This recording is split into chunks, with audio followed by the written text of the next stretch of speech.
Hello friends, welcome to the study portal. Study portal में आप सबका स्वागत है। आज की वीडियो में हमारा टॉपिक रहेगा देसी रियासतों का एकीकरण। यानी भारत में स्वतंत्रता से पहले जो भी रियासतें थी, भारत में जो रियासतें थी, उनका जो एकीकरण हुआ, कैसे कैसे उन एक एक को मिलाया गया भारत के अंदर, कैसे कैसे उनको स्टेट संवैधानिक दर्जा दिया गया, उन सभी रियासतों के बारे में हम इस वीडियो में पढ़ेंगे। हमारे भारतीय संविधान के आर्टिकल 1 से लेकर 4 तक जो भारत संघ और राज्य है उनके क्षेत्राधिकार है, उन सबको हम इस वीडियो में डिटेल में डिस्कस करेंगे।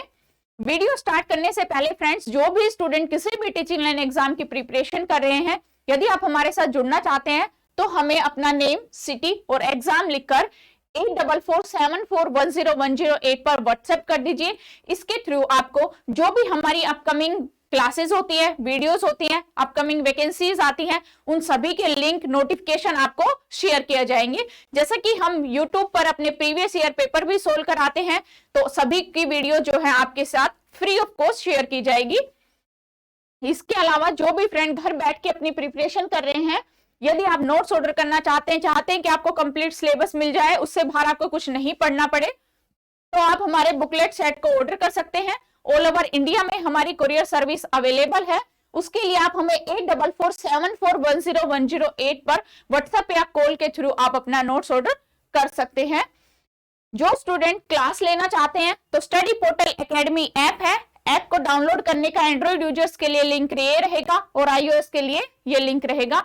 ऐप को डाउनलोड कीजिए, डाउनलोड के बाद आपके सभी कोर्सेज की डिटेल वहां पे अवेलेबल होगी। अब हम स्टार्ट करते हैं आर्टिकल 1 to 4, यानी जो संविधान के आर्टिकल है 1 से 4 हमें क्या कहते हैं। सबसे पहले first article, name territory of the union, यानी जो भारतीय संघ है, भारतीय संघ और राज्य, जो भी भारतीय संघ के राज्य के क्षेत्राधिकार है वो सब आर्टिकल 1 में आते हैं। आर्टिकल 1 के अंदर भारत जो है राज्यों का संघ है, संघ राज्यों के जो क्षेत्राधिकार है उन सब का वर्णन हमारे आर्टिकल 1 में किया गया है।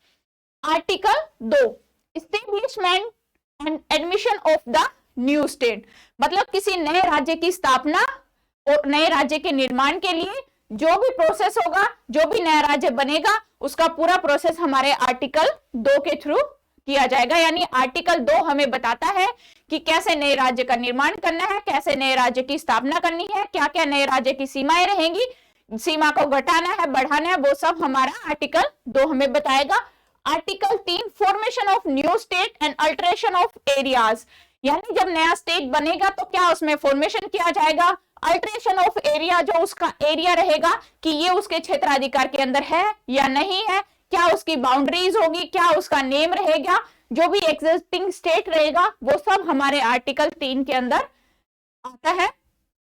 Article 4, laws made under article 2 और 3 to provide for amendment of the first and fourth schedule and supplement in the incidental and constitutional matter, यानी जो हमारा आर्टिकल 4 है वो ये कानून उसके अंदर आता है। आर्टिकल 2 और 3 जो हमें प्रोवाइड करता है, जो भी संविधान संशोधन के पहले और चौथी अनुसूची के अंदर है वो हमारे आर्टिकल 4 हमें प्रोवाइड कराता है।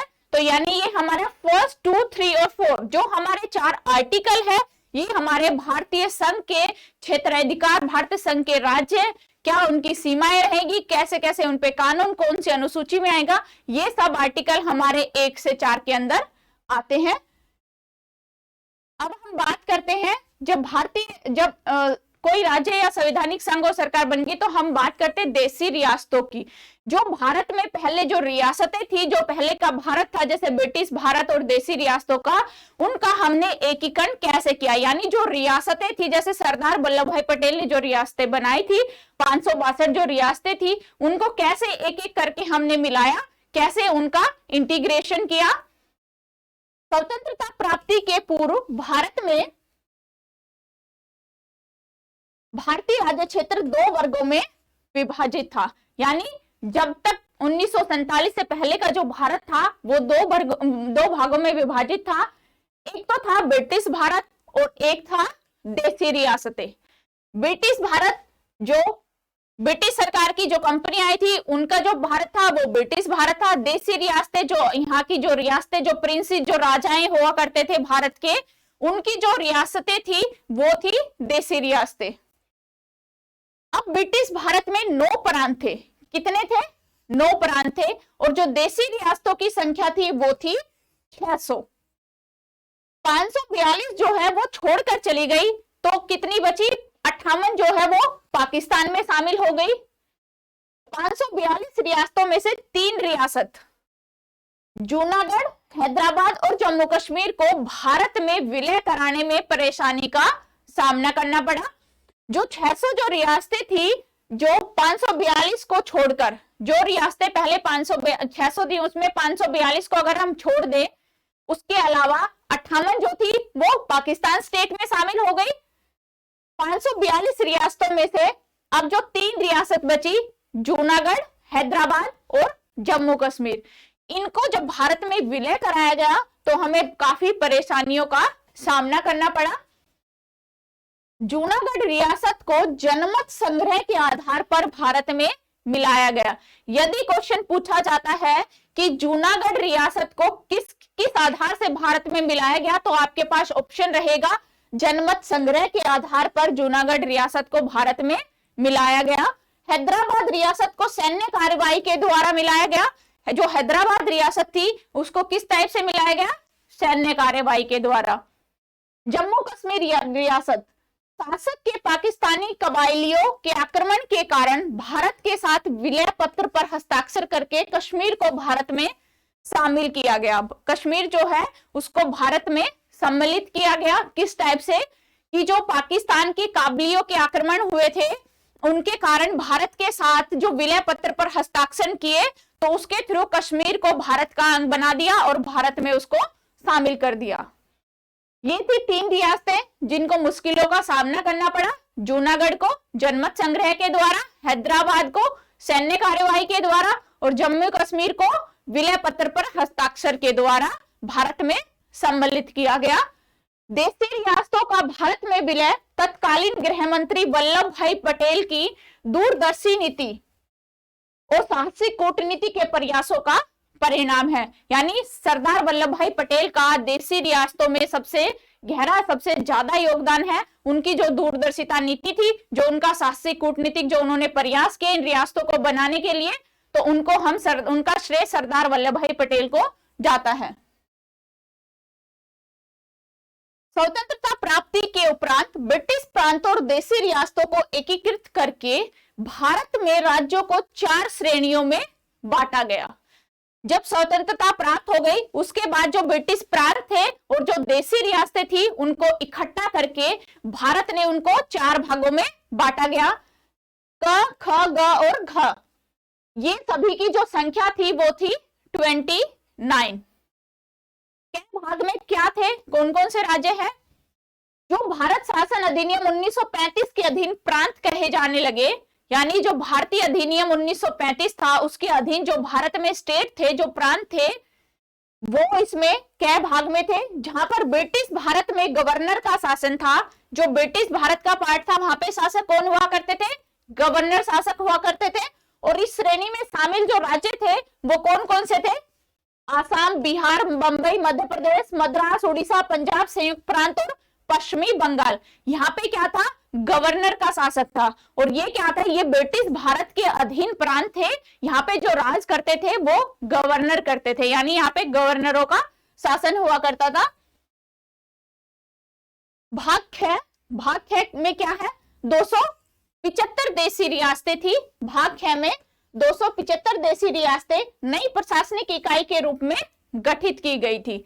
इस श्रेणी में उन रियासतों को राज्य बनाया गया जिनका क्षेत्रफल अधिक था, यानी जिनका आकार बड़ा था, उनको इस श्रेणी के अंदर शामिल किया गया। और इसमें शामिल होने वाले जो राज्य थे वो कौन से थे? हैदराबाद, जम्मू कश्मीर, मध्य प्रदेश, मध्य भारत, मैसूर, पटियाला और पूर्वी पंजाब के राज्यों का संघ, राजस्थान, सौराष्ट्र, त्रावणकोर एवं कोचीन। ये जो है ये क्षेत्र अधिकार की दृष्टि से बड़े राज्य, क्षेत्रफल की दृष्टि से ये बड़े राज्य थे जिनको भाग ख में जोड़ा गया। 275 ये रियासतें थी जिनको एक नई इकाई के रूप में, नई प्रशासनिक इकाई के रूप में इनका गठन किया गया और इनका अधिक क्षेत्रफल के आकार में, इस जो अधिक बड़े, जो क्षेत्रफल की दृष्टि से जो बड़े राज्य थे उनको इस श्रेणी के अंदर रखा गया और उनमें जो राज्य थे वो इनके नेम है। भाग ख के बाद आता है भाग ग। भाग क में क्या था? ब्रिटिश भारत में वे राज्य थे जो छोटी रियासतें थी, यानी ब्रिटिश साम्राज्य के अधीन मुख्य आयुक्त का शासन था। भाग ग के अंदर मतलब छोटी रियासतें जिनमें कम लोग थे और उनका जो शासन था वो ब्रिटिश साम्राज्य के अधीन था, जिनमें मुख्य आयुक्त जो थे वो यहाँ पे शासन करते थे। इस श्रेणी में शामिल जो राज्य थे वो अजमेर, बिलासपुर, भोपाल, कुर्ग, दिल्ली, हिमाचल प्रदेश, कच्छ, मणिपुर और त्रिपुरा। ये स्टेट भाग ग में शामिल थे। यहाँ पे शासक करने वाले लोग जो है मुख्य आयुक्त हुआ करते थे जो कि ब्रिटिश साम्राज्य के अधीन थे। भाग घ राज्य पहले मुख्य आयुक्त के प्रांत के नाम से जाने जाते थे। इस श्रेणी में सिर्फ अंडमान निकोबार द्वीप समूह को शामिल किया गया, यानी जो राज्य थे, जो पहले जो राज्य हुआ करते थे उनको पहले प्रांत के नाम से जाना जाता था, प्रांत के नाम से। और इस श्रेणी में केवल एक अंडमान निकोबार ही द्वीप समूह था जिसको भाग घ में शामिल किया गया, सिर्फ अंडमान निकोबार द्वीप समूह को। तो ये था हमारा देशी रियासतों का कैसे एकीकरण किया, उनको कैसे हमने शामिल किया, जो हमारी रियासतें थी उनको इंटीग्रेशन करके भारत में जोड़ा गया, भारत में शामिल किया गया। आई होप आप सबको अच्छे से समझ में आया होगा। Thank you.